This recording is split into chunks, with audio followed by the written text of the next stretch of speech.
नमस्कार dear student, मैं हूं राजेश और आप देख रहे हैं learning with Rajesh YouTube channel.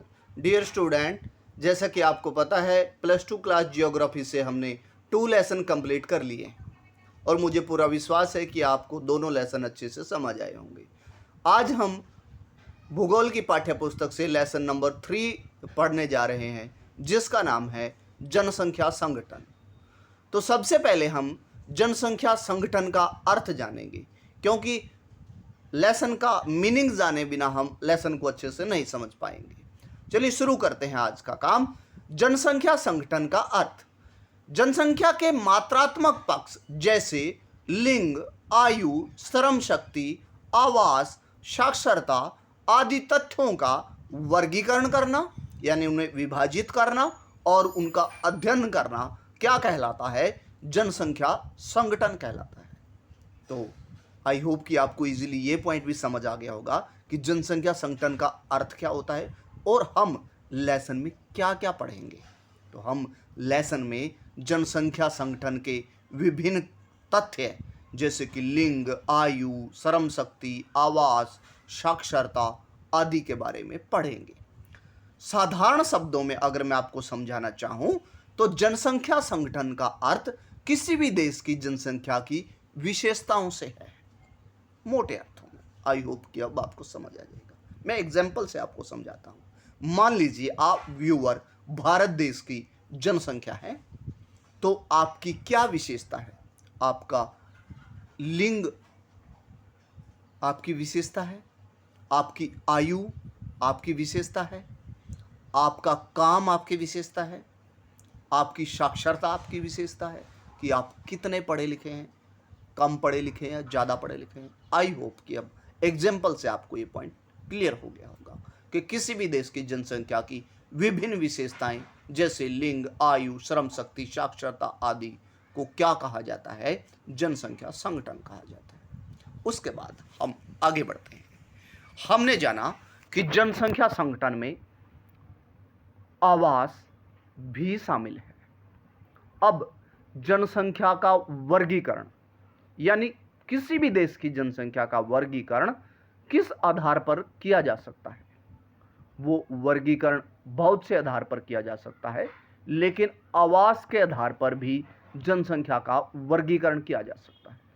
तो आपसे पूछा जाएगा कि आवास के आधार पर जनसंख्या संगठन का वर्णन कीजिए, या फिर ग्रामीण और नगरीय जनसंख्या के संगठन का वर्णन कीजिए। तो आई होप कि आपको ये पॉइंट, दूसरा पॉइंट जो हमने शुरू किया है, वो समझ आया होगा। भी किसी भी देश की जनसंख्या को 2 भागों में बांटा जा सकता है।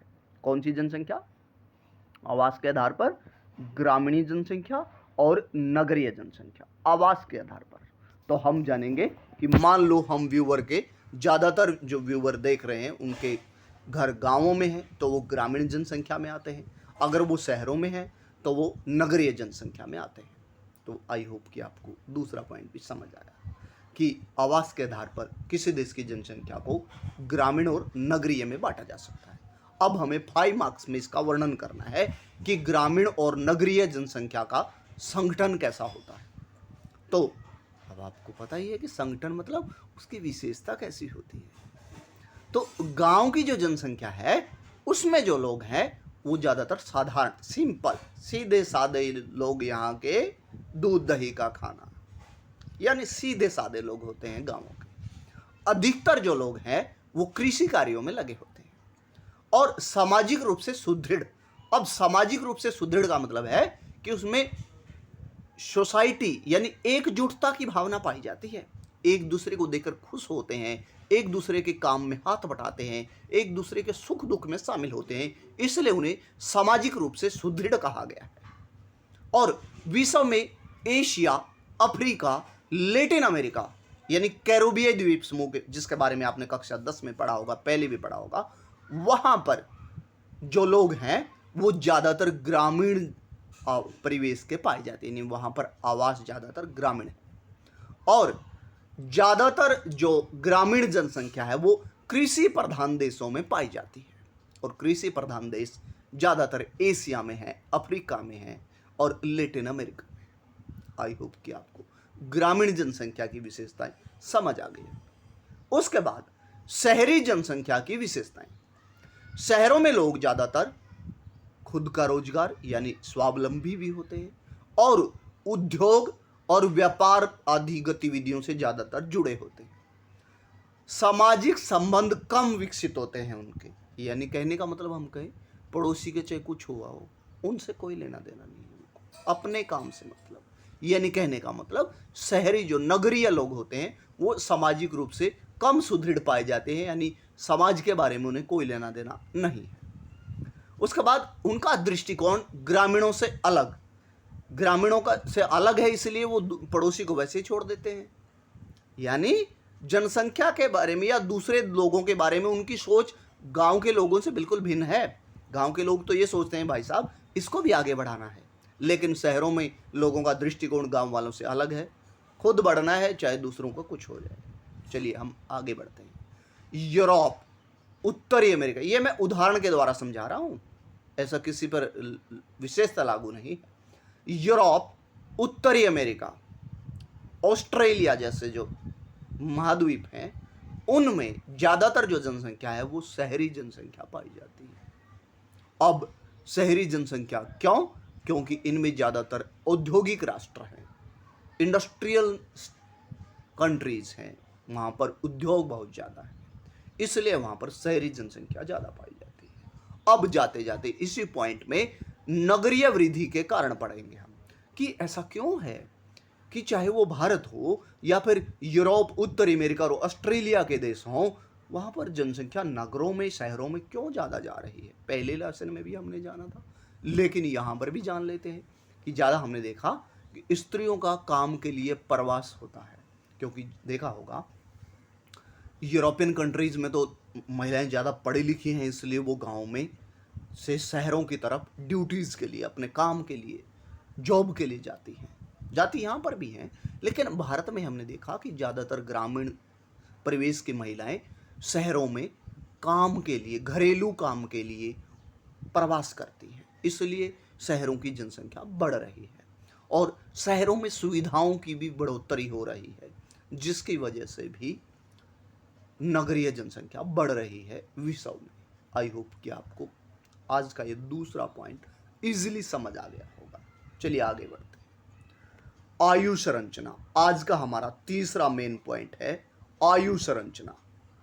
अब आयु संरचना मतलब कि किसी देश में जनसंख्या के विभिन्न आयु वर्ग मतलब कितनी से कितनी आयु वर्ग के बीच में उस देश में लोग रहते हैं, उसे आयु संरचना कहा जाता है। तो जनसंख्या संगठन का महत्वपूर्ण बिंदु आता है आयु संरचना, और आयु संरचना का विशेषता ऑब्जेक्टिव टाइप के लिए अगर अर्थ जाने, विभिन्न आयु वर्ग के लोगों की संख्या, जो मैंने अभी बताया आपको कि आयु संरचना बताती है कि देश में विभिन्न आयु वर्ग के कितने लोग रहते हैं।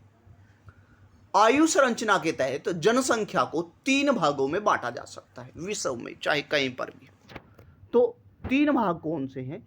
एक वर्ग आता है 0 से 14 वर्ष का वर्ग, 15 से 59 वर्ष, और तीसरा वर्ग है 60 वर्ष से ऊपर वाला वर्ग। ये आपने प्रीवियस क्लासेस में भी पढ़ा हुआ है। तो इनके द्वारा, यानी इन तीनों वर्ग के द्वारा जनसंख्या संरचना के द्वारा किसी देश की जनसंख्या की उत्पादकता, उसका रोजगार और उसकी आश्रित यानी डिपेंडेंसी, आश्रित होने की स्थिति का पता चलता है। अब आप कहेंगे इससे कैसे पता चलता है जी? तो देखिए, जिस देश में 15 से 59 वर्ष के लोग ज्यादा होंगे, इसका मतलब वो कमाने योग्य ज्यादा है, श्रमिक बल ज्यादा है वहां पर, जैसा हमने भारत में देखा। जिस देश में 0 से 14 वर्ष के लोग और 60 से ऊपर वर्ष वाले ज्यादा होंगे, तो इसका मतलब वो डिपेंड ज्यादा है, कमाने वाले कम हैं, यानी इससे उन लोगों की उत्पादकता, रोजगार और डिपेंडेंसी सिचुएशन स्टेटस का पता चलता है। चलिए आगे बढ़ते हैं। तो अब इसी बात पर आता है कि 3 आयु वर्ग आयु संरचना में होते हैं, तो उनके आधार पर किसी भी देश की जनसंख्या को 2 भागों में बांटा जा सकता है। कौन सा? उत्पादक वर्ग और आश्रित वर्ग। यानी उत्पादक जनसंख्या और आश्रित जनसंख्या में अंतर बताइए। आई होप कि आपको इजीली समझ आ जाएगा। उत्पादक वर्ग कौन सा है? मैंने अभी बताया 15 से 59 वर्ष का जो वर्ग है वो किसी भी देश का उत्पादक वर्ग कहा जाता है। क्यों? इसे श्रमिक वर्ग भी कहा जाता है। और ऐसा क्यों? क्योंकि इस उम्र के लोग कमाने योग्य हो जाते हैं, दूसरों के लिए भी, खुद के लिए भी और दूसरों के लिए भी कमा सकते हैं। इसीलिए इस वर्ग को श्रमिक वर्ग या श्रमिक बल, और ये लोग आर्थिक क्रियाओं में लगे हुए वर्ग है। यानी आर्थिक क्रियाओं में लगी हुई जनसंख्या है उत्पादक जनसंख्या। अब आपको आर्थिक क्रियाओं के बारे में तो पता ही होगा, यानी जिनको करके हम लोग अर्जन करते हैं, पैसा कमाते, अर्न करते हैं। चलिए आपको उत्पादक जनसंख्या के बारे में पता चला। आगे बढ़ते हैं आश्रित जनसंख्या। आश्रित जनसंख्या 0 से 14 वर्ष और 60 से ऊपर वर्ष के जो वर्ग है आयु संरचना का, उसे आश्रित यानी डिपेंड कहा जाता है, डिपेंड क्लास कहा जाता है। अब आपको पता होगा फिर ये वर्ग अश्रमिक वर्ग में यानी अश्रमिक बल में, क्योंकि आपने देखा होगा 14 तक तो हम 10वीं ही करते हैं, तब तक हम कमाएंगे कैसे? और 60 के बाद रिटायरमेंट गवर्नमेंट दे ही देती है।